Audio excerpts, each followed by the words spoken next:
Hi, I'm Tiffany Van Boxtel, and I'm a vocal coach.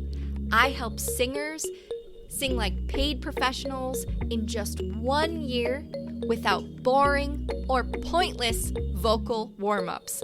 If that sounds great to you, you are in the right place. Welcome to the Star Singer Podcast, where we're going to be talking all things singing. I'm so excited to get started with this episode, so let's do this.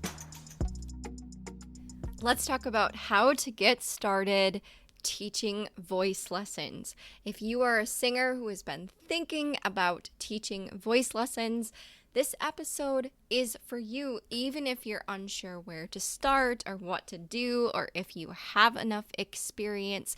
Now, this episode is not for you if you're thinking, oh my gosh, I hate teaching, like I could never do that. I just don't have the patience for it. But I heard that you can make a lot of money, and that's a really good way to supplement my music career.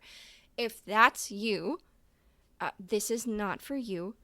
But if you really have a desire, and that's okay. Like, if this is not for you, I do want you to know that that is okay. Whatever path you choose, knowing yourself is super powerful. And if you're just focusing right now on your recording artist career or your sync licensing and that's what you want to do, awesome. But if you are someone who has been thinking about teaching voice lessons, you want to help people, you think you'd be a good teacher, but you're unsure exactly how to start, which vocal exercises to do, you might be a little worried about hurting somebody's voice or how to explain something, but your heart is really in it and you feel comfortable and confident with your singing, then this is a good option for you. Now, I'm not saying you have to feel like 100% comfortable and confident every single time you step into a recording studio or on stage or whatever, but you should have some significant training under your belt, some experience taking voice lessons, and feeling comfortable as a singer. Because if you're not comfortable as a singer, it's going to be really difficult to teach other singers to feel comfortable and confident, because singing is a skill, but teaching singing is also a skill. So this might also be for you, this episode, if you're a piano player or a guitar player that accompanies singers all the time, and when they ask for feedback, like you don't know what to say, you don't want to hurt their feelings, or maybe you sing in a band and people ask if you teach voice lessons, but you never felt comfortable, so you never said yes. Maybe you're already teaching a few voice lessons, but you aren't always sure exactly how to solve the problems that your students are having or what to do next.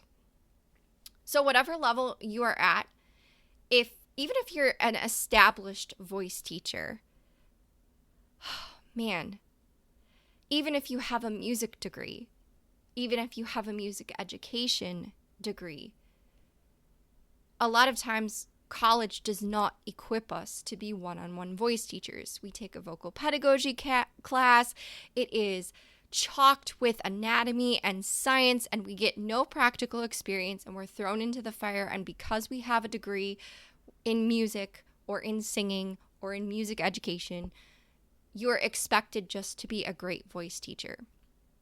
And if you're feeling a little uncomfortable or like you don't have a lot of experience or you're unsure what to do, this is totally normal. And you do not have to do it alone, okay? Now, teaching voice lessons, making full-time money, making an impact, inspiring confidence, giving constructive but not harmful feedback, it's all possible. And it's something that I've been doing for the last 12 years. So I went to college. I wanted to be a high school choir teacher. I loved choir. And I knew that I wanted to become a master of my craft. Because unlike a lot of viewpoints that there are out there about those who can't teach, I actually think the opposite. I think those who are teaching need to be even better at those who are doing, plus they have an additional skill of teaching. and communicating, which is an entire skill in itself, right? So I decided that I was going to major in vocal performance and music education because I wanted to become a master of my craft, and I wanted to be able to really help singers in the choral classroom. Because there are a lot of myths going on in the choral classroom right now. And if you are a singer whose main experience in life has been choir, you might relate. Things like breathe with the diaphragm, never louder than lovely, like just you're an alto. Just a lot of things that are different. And choir teachers, I mean, amazing, right? They have to wear so many hats. They have to be good teachers, good communicators, knowledgeable about music, knowledgeable about the voice, knowledgeable about harmony, probably be able to play piano pretty well, be able to do classroom management. I mean, just the skills. We cannot expect every choral teacher to be everything. And the reality is every choral teacher is not a voice person. They might have some experience singing, but maybe they're primarily a piano player. And they rock, and they can accompany their choir, and it's amazing. And they can bring that superpower to it.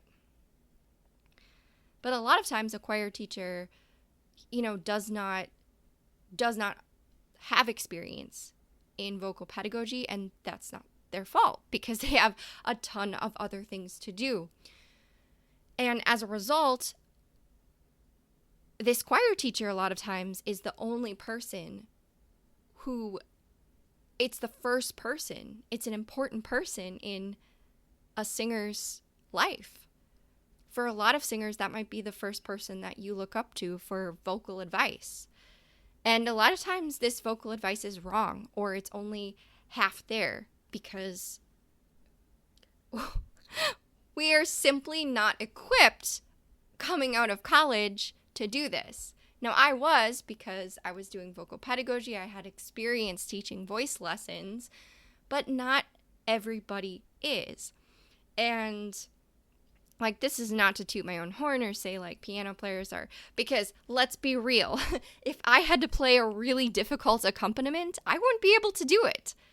And there are some choral teachers who can play any accompaniment, and that's their superpower. But what I'm saying is there's so many different hats for a choral teacher to wear. And there's so many different hats for a musician to wear that, again, even if you're coming out of college and you have a music degree, this might not be something that you feel 100% comfortable with. But you might keep telling yourself, oh, I should be able to do this. I'm a singer, I have a music degree, or, I'm in education, I know how to teach, I know how to sing, I should be able to put them together. It's okay if you need a little bit of extra help. So going back into my story, I was in a vocal pedagogy class, and my instructor pulled me aside and said, look, I really like what you're doing in these recorded voice lessons. Would you like to be in an independent study with me and a couple of other students next semester? So I did that and got a lot of experience teaching voice lessons. And I'm also from the local community where I was teaching karate lessons. And a lot of people, parents at karate, knew that I was going to the local conservatory for college. And so they would ask me, hey, can you teach my son or daughter voice lessons? So what happened was, by the time I graduated from college and was ready to apply for a teaching job, I already had 55 students. I was already making double a teacher's salary, working probably half of the hours, and didn't have to deal with bureaucracy or sit in boring, horrible, painful meetings that get nothing done. So that was good for me. I was like, okay, this is great. I'm feeling good about this. And I discovered that I was really good at it. And it was great to be able to work one-on-one with singers. It was great to be able to work with singers who were a little bit more serious about it. And it was just awesome. So I decided, hey, I'm just going to keep doing this and see what happens. So this is what I've been doing for the past 12 years. And my studio has always been full.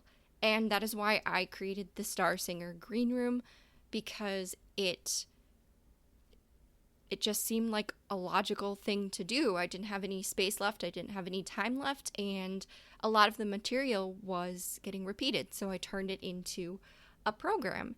And I mean, teaching voice and creating, this podcast and serving the singers inside of the Star Singer Green Room. I mean, this is all a full-time job for me. Like, this is what I do.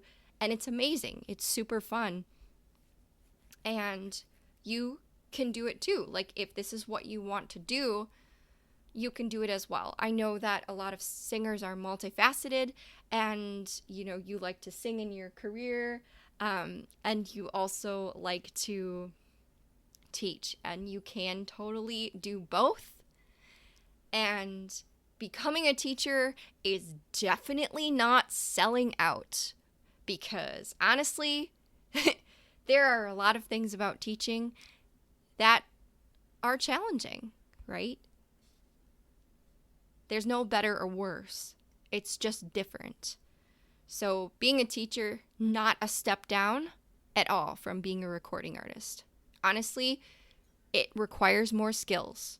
Being a recording artist, I think it requires more backbone, more dedication, more rejection. There's a lot there. But being a teacher requires more skills. So there's no better or worse. And if you do want to teach, this is awesome. This is for you. So I'm telling you all of this because I'm so excited. I'm opening up my program again, the Van Boxtel Voice Method Certification Program for applications. And this program is just super awesome. We've got some founding members in it already. I mean, we are giving feedback. We are learning how to teach together. We're getting practical experience. We're learning about the business end of things. It's amazing. But first of all, I want to talk about some of the challenges for voice teachers and fears. I mean, we talked a little bit about some of the challenges, about how, you may not feel equipped to teach voice. And so that can be something that's pretty common. Let's see. How to get students. All right. How to get students. Big frustration. So I surveyed voice teachers and people who wanted to become voice teachers. And these are some of the frustrations and challenges that they have. So, how to get voice students. Look, I have never, for my studio, I have never marketed my studio ever, especially in the beginning. Now, since I'm doing stuff online, sometimes I send an email to my email list and I'm like, spots are available, but that's very, very rare because there usually are not spots available. And when I first started, it was all word of mouth. And to be honest with you, voice teachers, there are less voice teachers out there than piano teachers and guitar teachers. There are. And there are even less great voice teachers out there. And so this is a real opportunity in the market for you if this is something that you're passionate about, because it can be difficult. I mean, especially if you're a singer, it can be difficult to even find a voice teacher, and then to find one who's a good fit and get you results. That can be a big challenge. So this can put you into a really, really strong position. If you are a great voice teacher and you are a confident voice teacher, it can be super easy. And it is just, your teaching says it all. If you're a good teacher, you are going to get referrals. If you're serious about what you do, you're going to get referrals. If you are willing to talk to people, a lot of teachers want to say things like, well, I have to get it up on my website, and I'm going to put a couple of flyers up. But that's not the best way to get students. That's really, really passive. And if you went a little bit more aggressively, it could be really easy to get students. So it's like, who do you know right now that you could talk to that knows people who want to sing? Like, is your friend a piano teacher? And you can ask them, hey, do you have any students who would like to do voice? Low-hanging fruit. And you could go to your music store, because a lot of local music stores are recommending lessons. And especially if you're in a rural area, and maybe even if you're not. I would not consider myself to be in a rural area, and I am the only voice teacher that my music store recommends. So, I mean, there's 35,000 people in the city of Neenah. And this was because, I went there. I said, hey, I'm a voice teacher. I would love to teach here. Bam. And I rent out my studio at the music store, and they refer me students. And then it's word of mouth. Easy peasy. So it can be really easy to get more voice students. Now, if you still have questions about how to specifically do this, you can apply to become part of my program, and you can get a free impactful voice teacher action call with me, and we can chat about a specific strategy that'll work for you. So if you want to go and check out that application and read a little bit more, I'll tell you a little bit more about it at the end. But if this is a question that's on your mind, if you're scared about getting students and you're not doing this because you don't think that you can get students, that's just not a great reason, because it can be so easy, and I'm excited to help you. So go to www.starsinger.co/apply. Go ahead and apply. After you apply, I will reach out to you via email, and we will then schedule our 30-minute free call, and we can chat about it. Okay? So starsinger.co/apply. All right, here are some other challenges that voice teachers are having. Finding the right solutions to problems I'm identifying. The same solution might click for one student and not the other. So I'm having trouble tailoring different solutions for specific students. Okay, so there are two things here. There are two big things here. Actually, there might be three. So every learner has a superpower. People learn in different ways. So there's oral learners, people who learn by ear, kinesthetic learners, people who learn by doing, and visual learners, people who learn by seeing.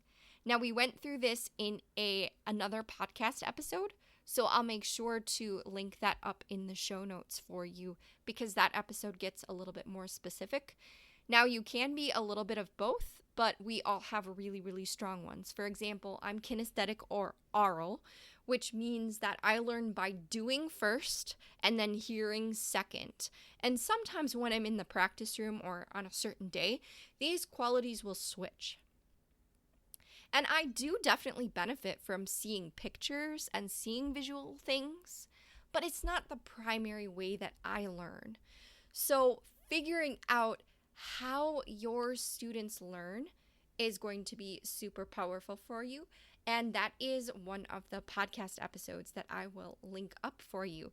Figuring out how you learn is important. Figuring out how you teach is important. And then when it comes to vocal technique, that's something that we're going through inside of my voice certification program. So I have a process called I have to get this right. SPCS, okay? So it's symptom, problem, cause, solution. And for each symptom, there are multiple potential problems. And as voice teachers trying to identify the biggest problem, thinking about it like the biggest domino, okay, which domino is going to knock over everything else? So trying to identify the biggest problem and anticipating the cause. So, for example, sometimes the cause can be the student is worried about how they sound. Sometimes the cause can be the student doesn't know how to do it or hasn't even thought about it yet. But then the solution is so important.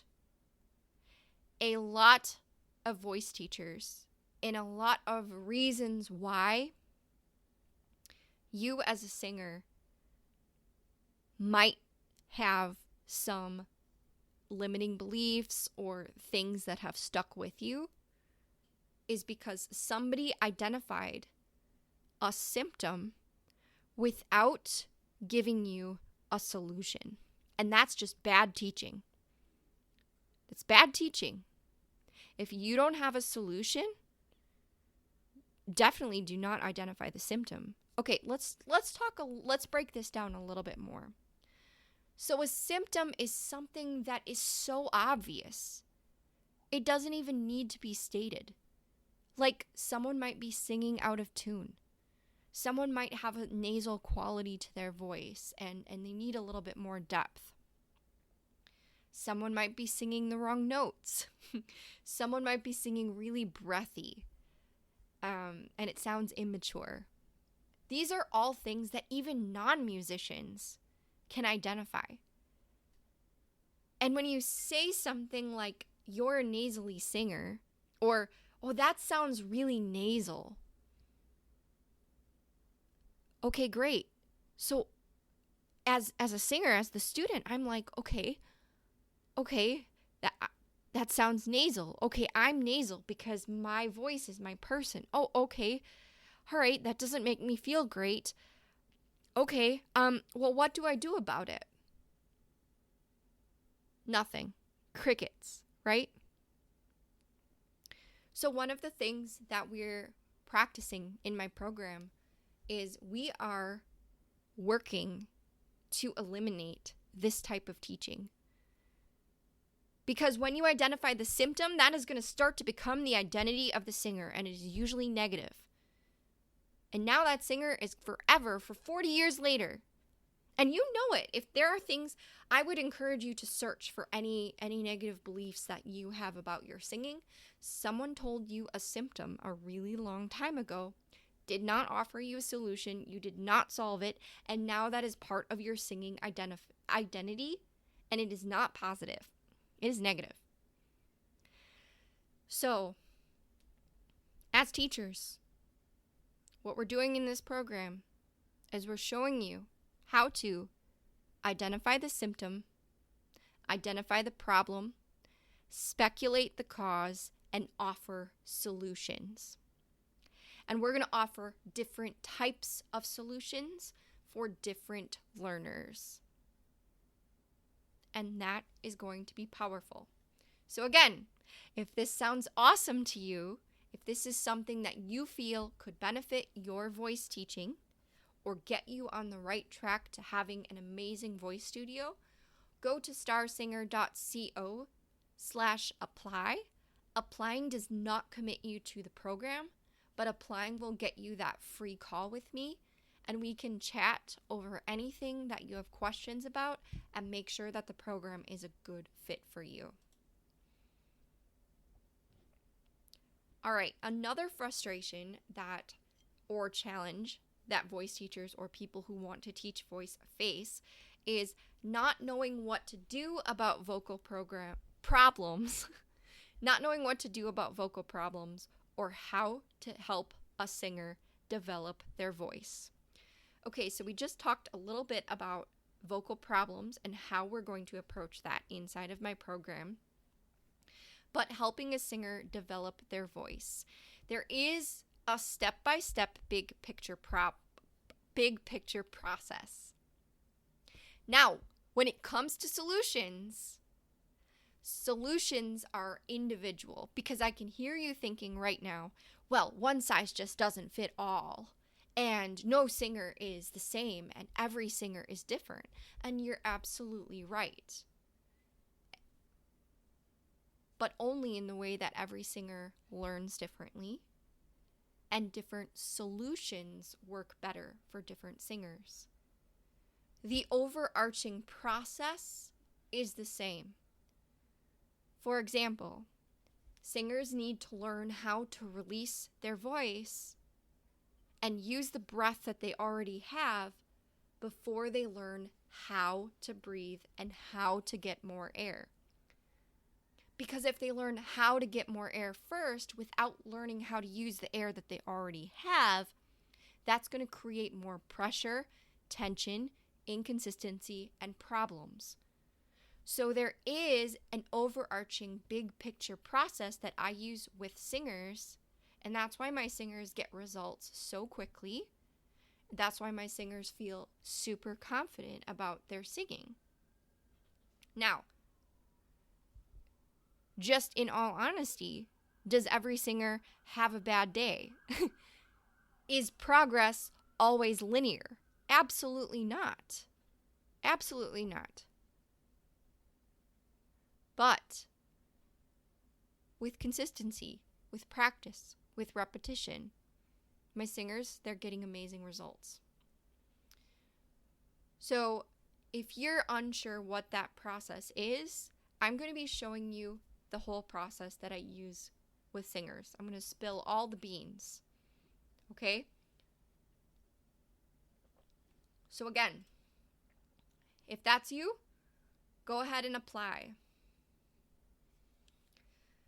All right, another challenge that beginning voice teachers or established voice teachers or people who are thinking, well, not this one, people who are thinking, but that's what we're talking about today, okay? We're talking about problems that either established voice teachers have, people who are just starting out, or people who are thinking about teaching voice lessons have. All right, so here it is. Retention of students. Keeping lessons fresh. Okay, I'm going to be honest with you. Retention is either a teaching problem or a policy problem. I'm just going to be honest. I've always been a great teacher, being honest with you. Teaching voice comes very naturally to me. Simplifying big, heavy ideas comes very natural to me. That's why I'm doing this program. I want to show you how to do it too. Because you can. You can totally learn. Business was not always natural for me, right? Because as teachers, we have a heart to serve. We want to help our students. And we have a lot of mindset things around money. And I won't even go there. But we want to serve our students before money. Right? And we think that this is, you think this is a good thing. This is a moral thing. Totally. But when you don't have strong policies and procedures,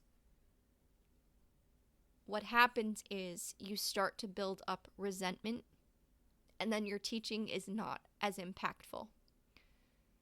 So having strong money boundaries, having strong studio policies and procedures, so important. It's not being a hard ass to have a strong, strict policy. It's actually encouraging your students because they're going to learn better. Do you offer makeup lessons? No, I don't. Our studio is full. Come to your lesson time. And I understand that you're going to miss once in a while. But think about your students. Which student is going to get better? The student who misses a lesson every time, and then you offer them a makeup lesson and they're super inconsistent and underprepared every lesson because they can't even remember when their lesson is because they make it up so often? Or the student who comes every week and is consistent and puts in the work?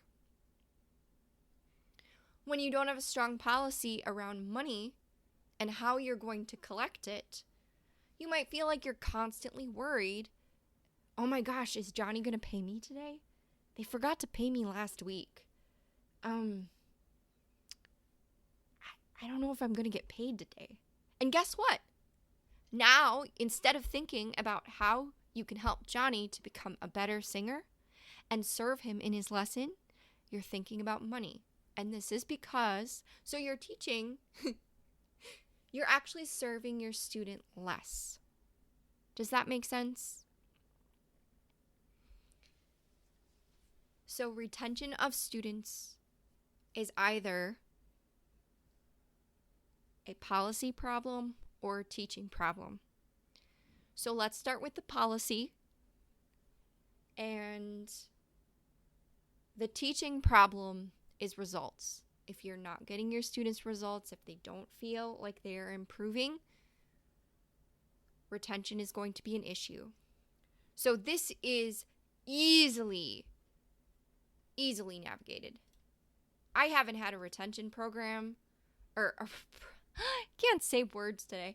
I have not had a retention problem since I first started teaching. I was charging weekly. People were coming. I was letting them make up lessons. Like, it was a nightmare.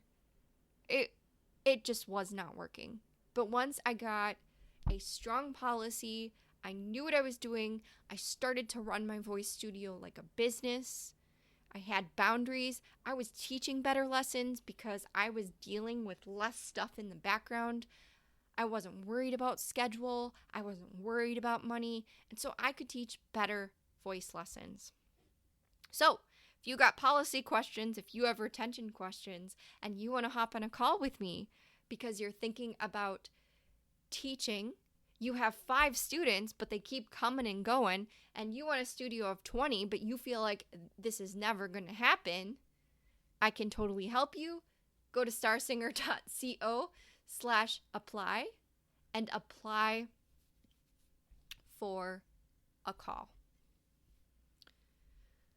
Okay, another frustration, having the words to communicate the solution. Absolutely. So this is great. This is great because we are already thinking about solutions. In my program, I'm teaching teachers that solutions can come in many forms. They can come in words. They can come in vocal modeling. You know, we can sing something and show them the difference. They can come in actions.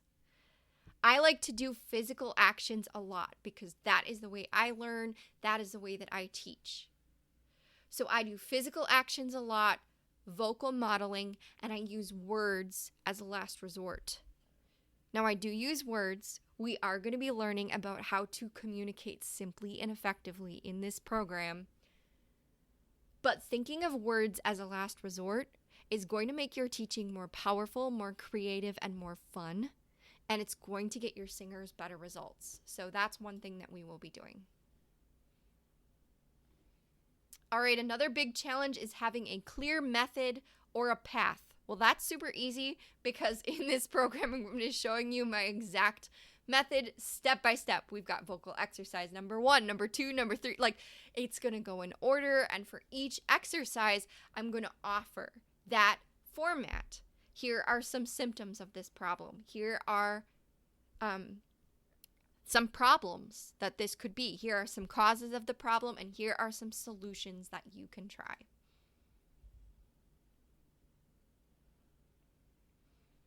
All right. I don't really know how to begin. I'm a professional singer, and I've studied voice for many years, but I've never actually taught one-on-one, though I've taught in a classroom setting, music, for 3 years.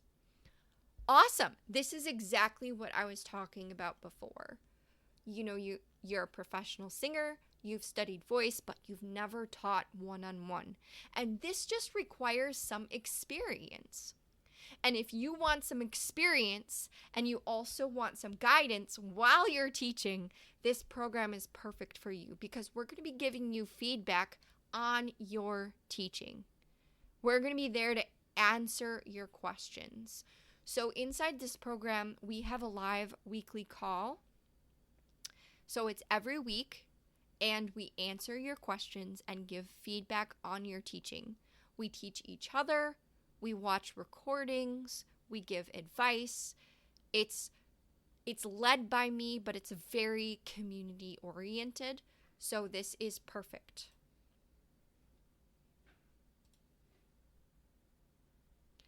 Here's another one. I'm not confident about what to teach or where to start, even though I was trained in college and have been singing my whole life. Same idea.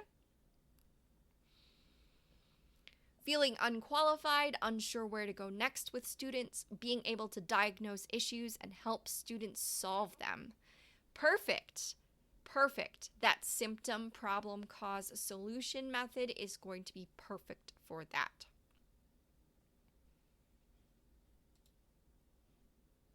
Picking the right exercises for students to help them with their specific goals. All right. Inside of this program, I'm going to be showing you vocal exercises that you can use and their purposes. So this is absolutely great. All right, another problem, not immediately identifying the source of an issue to give a helpful correction to my student. Okay, so that is problem identification, and we will be focusing on that as well. You'll get lots of practice doing that. Working with your own students, but also working on our live calls together. Okay, so if this is you, if you are like, wow, this is super awesome, I really want to be a voice teacher, I resonated a lot with these challenges and frustrations, it's going to be great. So this is the Van Boxtel Voice Method Certification Program, and you can apply to become a founding member by going to starsinger.co/apply. It's going to give you all the information.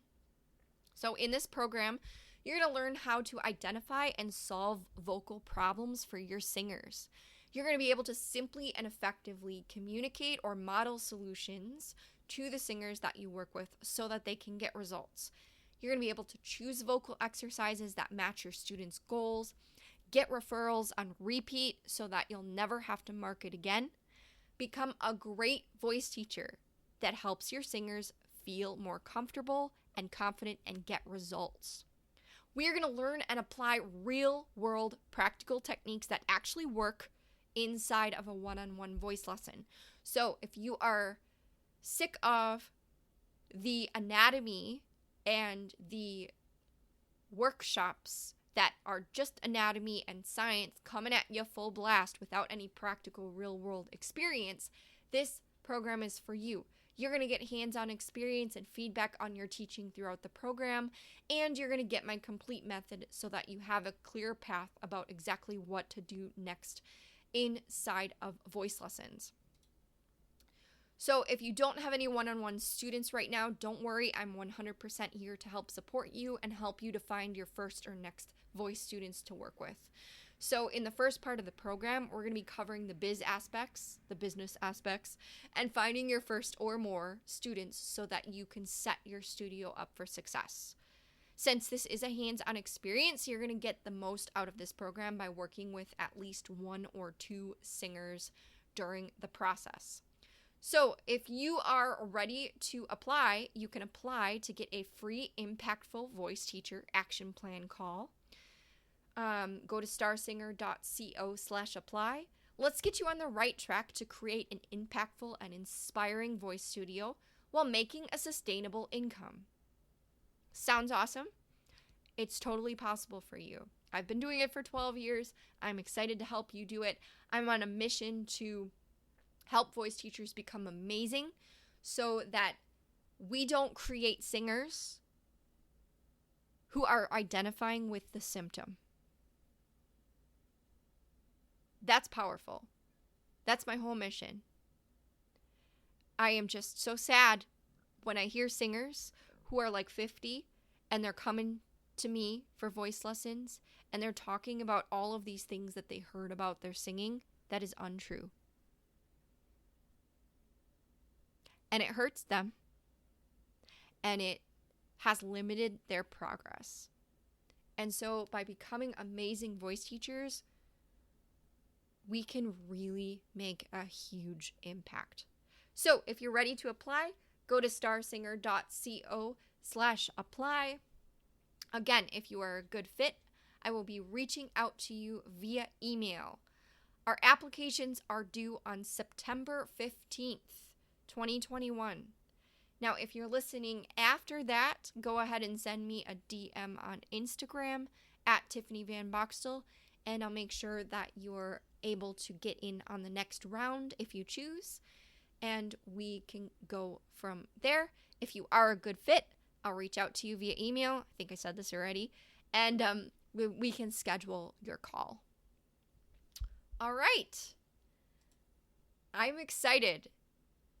I hope this episode has been helpful for you, even if you're a singer, to understand a bit more the challenges that voice teachers have, so that if you're looking for a voice teacher yourself, you can use some of these things to help you to make a better choice.